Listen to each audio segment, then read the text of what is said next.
As a foreigner, sometimes I find it a bit bemusing watching the UK debate on whether to stay in or out of the EU. This is a country that most of us know as a founding member of every single major post-war institution, the UN, NATO, the IMF, and yet the one institution that really affects its daily life the most, the EU, it has this rather equivocal relationship with. It doesn't like it, doesn't want to participate in it, even though it's its biggest trading partner. If you had the opportunity to sit around the table and set the trade policies, to set the economic policy of your most important trading partner, wouldn't you want to do that?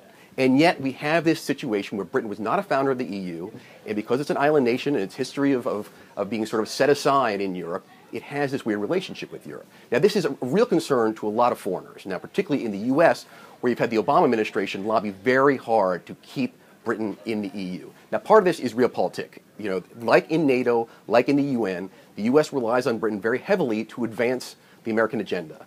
You look at what happened on Russia policy just recently. The UK played a key role in convincing the EU to slap sanctions on Russia over Ukraine. And the U.S. relied on the UK to make its argument inside the EU. Now, a lot of other countries don't like that. I mean, they frequently accuse the UK of being sort of the Trojan horse for American foreign policy. But it is a fact of life that the UK does advance those kinds of issues that the Americans like, and the Americans really want the UK to stay in as a result.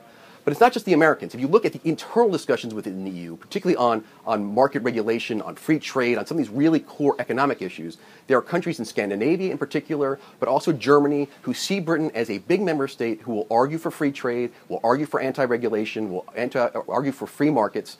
And without the UK, they really fear this becomes something of, to use a phrase you hear frequently, Club Med, where France and Italy and countries that are less internationally focused really sort of dominate the conversation. So it is going to have an effect on the transatlantic relationship if Britain left, but also within the EU, these smaller countries, particularly Denmark and Sweden and some of these northern free trade countries, are really worried that if Britain leaves, it is going to affect them as well. So it's worth watching on both cases.